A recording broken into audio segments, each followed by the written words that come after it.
welcome to HoB 2020 week 4. Welcome along, Will. Thank you, Jack. Thank you. Right, we are back to tell you all about some exciting things. More to explain this week more than anything. I think so. We're going to delve into the reasons why we haven't opened up Cafe 43 fully since March, I guess, when the lockdown came in and we were all told to stay at home. So, Will, it's been a really, really difficult decision. But can you briefly explain why we decided not to open up when the rest of other places were beginning to open up?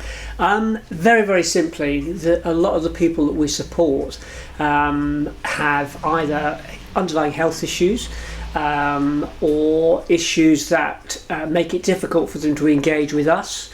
And so therefore we took the decision very, very early, from early on, that actually we would maintain the offer that we've currently got, which is, in case anybody's not entirely clear, is to continue to offer the food bank, the clothing bank, the meals which are made every day, distributed in various different ways from the side door of Cafe 43. So I know when you go past, you'll say, well, hang on, the front door's shut, surely there's nobody in there. Actually, we're all in here in a bizarre way, a little team that have been working every day since lockdown. So you can tell from time to time, Will in a previous life had media training, and that kicks in from time to time, and you very quickly glossed over the reasons why we decided not to open and immediately went for the positives, always with the positives with Will. Positive. So yeah, it is positive that we are maintaining that offer, and we'll get back to that in a moment. But you briefly mentioned that a lot of our friends are very, as we always say, vulnerable, but health-wise, a lot of our volunteers also are in the shielding category. So even if we were to reopen, a lot of our volunteers wouldn't be able to come down and give us a help.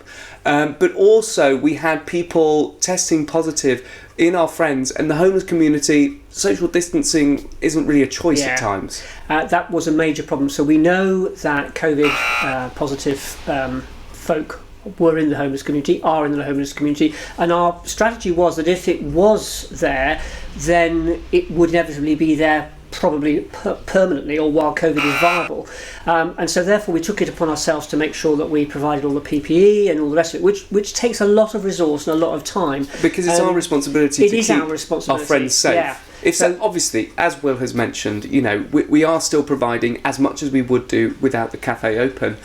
But to just invite people into this space that isn't particularly large for social distancing would be putting ourselves and those who are already vulnerable at risk. Yeah, one of the issues is the dwell time, and we couldn't rely on our friends to adopt a principle of being here for 5 minutes. And who's going to contact trace people who don't have any means of communication? So it made it really quite difficult. So we've sort of expanded, and I can offer this as a positive as well.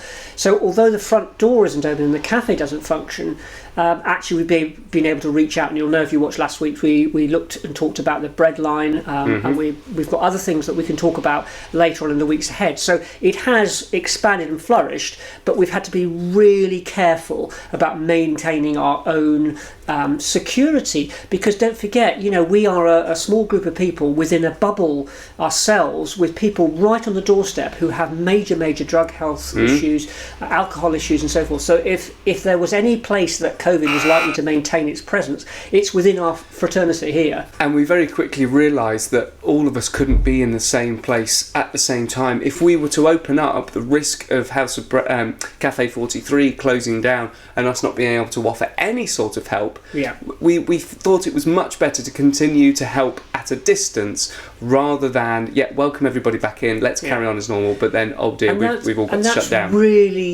That has been sustainable, but challenging at the same time. And one of the things we're looking at now, and maybe we're asking and reaching out to the community, you'll see it across all our social media, is how do we look at sustaining the next 6 months, because energy levels are reduced. We have to make sure that people look after themselves, make sure their mental health and their well-being is looked after, and that's both friends and our volunteers, and it's critical that we sustain our level of activity, because we are getting busier, and that is a major problem. And you might think that opening the cafe would make more work for us. Actually, it's a lot easier to invite everybody down here and go, right, come down to the cafe, sit down and have a meal with us and chat. It's actually a lot harder to organise, maintain, and talk to people in the environment we are doing it now. We are able to invite people into the cafe on an individual basis to sit at a socially distanced time. Sometimes we have screens, we're all wearing masks. It's quite a complex thing we've got in place. Yeah, and perhaps next week or the week after we'll talk about the idea of what our casework does and how we're able to achieve that. But I think one of the really, really important thing is, as I've just said, we are getting busier and busier.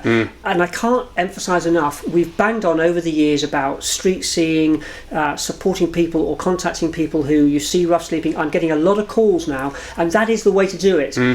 Phone street seeing, phone us. I had a call, I had a message on Facebook from a concerned member of the public about somebody they'd seen, and they called the police and they said they were going to send somebody out. People are really, really aware, but it is really important to maintain that awareness. Keep telling people at this time of year, we would have been going into the winter campaign and we would have been telling you about all those things. We will probably do that during this campaign because it will be more important than ever, especially if things take a turn for the worse. I've just realised, Will, that you owe the swear jar a bit of money. What? Because you've said the C word a couple of times during this. Any place that COVID was likely to maintain while COVID is viable, COVID positive, COVID, say what, £3? Does that cover it? Well, whatever appeases your conscience for telling these people something that they already know in that word that they hear over and over again.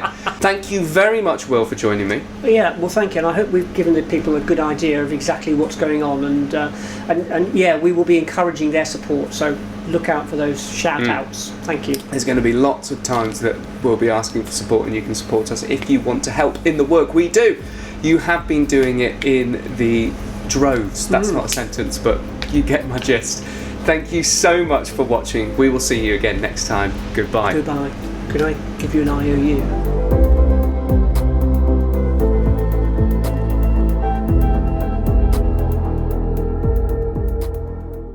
And I'll shove it. It was at least 3 times you said it. Twice, We didn't say a pound a thing, did we? No. £10. You'll be asking for donations to cover your... Yeah, could I please have donations to cover my swearing? You're not swearing. I'm not swearing, no.